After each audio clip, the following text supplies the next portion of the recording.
Hi everyone. ఈరోజు మనం global trade agreements గురించి అయితే డిస్కస్ చేద్దాం.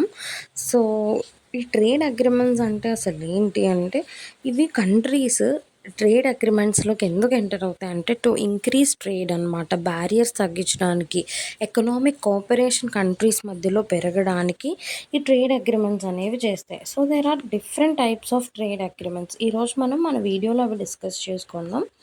So, the first trade of agreement is preferential trade agreement. So preferential trade agreement అంటే ఏంటి?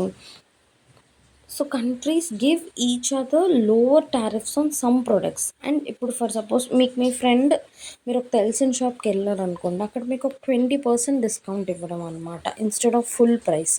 అలానే మనం ఇండియా కంటెక్స్లో తీసుకుంటే, India and members of Asia Pacific trade agreement. So వాళ్ళు లోవర్ టారిఫ్స్ తక్కువ వేస్తారనమాట కొన్ని ప్రొడక్ట్స్ మీద. ఓకే. సో దీనివల్ల ఏమవుతుంది, కంట్రీస్ మధ్యలో ఎకనామిక్ కోఆపరేషన్ బిల్డ్ అవుతుంది, ట్రేడ్ అనేది ఎన్హాన్స్ అవుతుంది. నెక్స్ట్ వచ్చేసి ఫ్రీ ట్రేడ్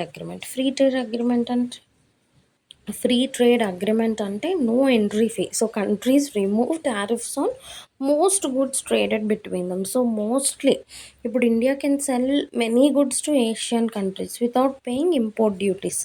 సో మనం ఇంపోర్ట్ డ్యూటీస్ అనేవి పే చేయని అవసరం లేదు, మనం పే చేయకుండానే మనం మన గూడ్స్ అమ్మొచ్చు అనమాట. సో దాన్ని మనం ఫ్రీ ట్రేడ్ అగ్రిమెంట్ అని అంటాం.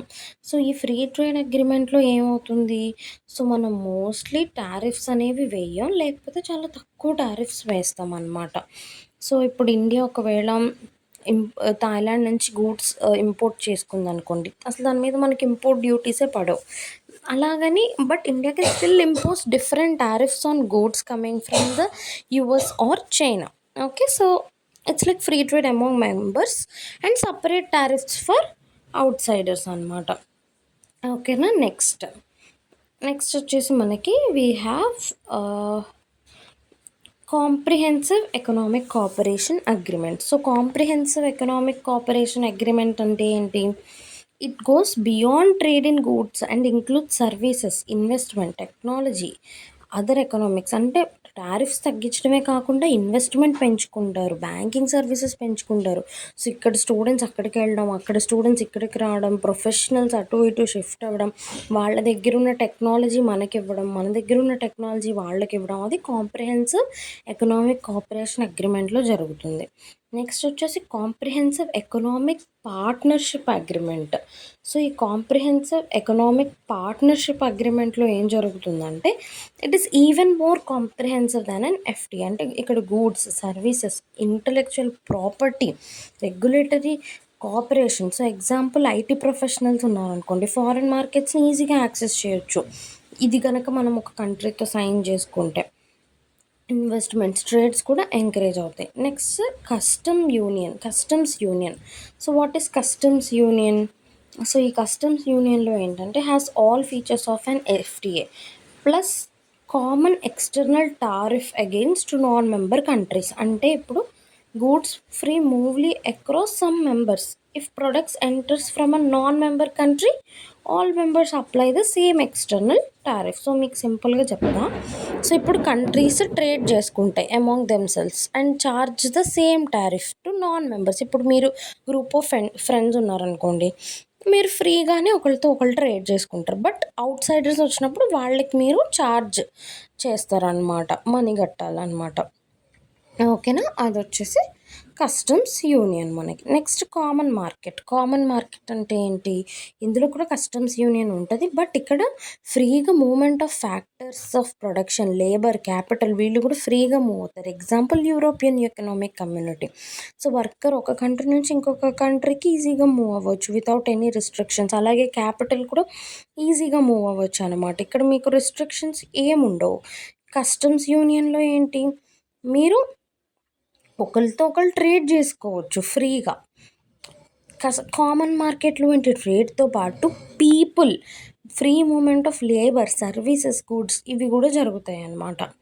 ఓకేనా. So this is common market. Next వచ్చేసి ఎకనామిక్ యూనియన్‌లో ఏంటి common market and harmonises economic policies such as taxation, physical rules, regulations ఇవన్నీ అనమాట. అంటే ఏంటి కామన్ మార్కెట్ ఉంటది. ప్లస్ కంట్రీస్ ఒకలాంటి టాక్స్ పాలిసీనే ఫాలో అవుతారు.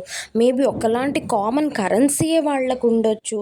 లేకపోతే ఒకటే కామన్ ఎకనామిక్ రూల్స్ ఫాలో అవుతూ ఉండొచ్చు. సో, ఇప్పుడు countries like Germany and France ఇవేం చేస్తాయి వాళ్ళు యూరోనే యూజ్ చేస్తారు instead of separate currencies. So, సింపుల్‌గా ప్రిఫరెన్షియల్ ట్రేడ్ అగ్రీమెంట్ అంటే సమ్ టారిఫ్ కట్స్ అవుతాయి. ఎఫ్‌టిఓలోనేమో నో టారిఫ్స్ అమాంగ్ మెంబర్స్.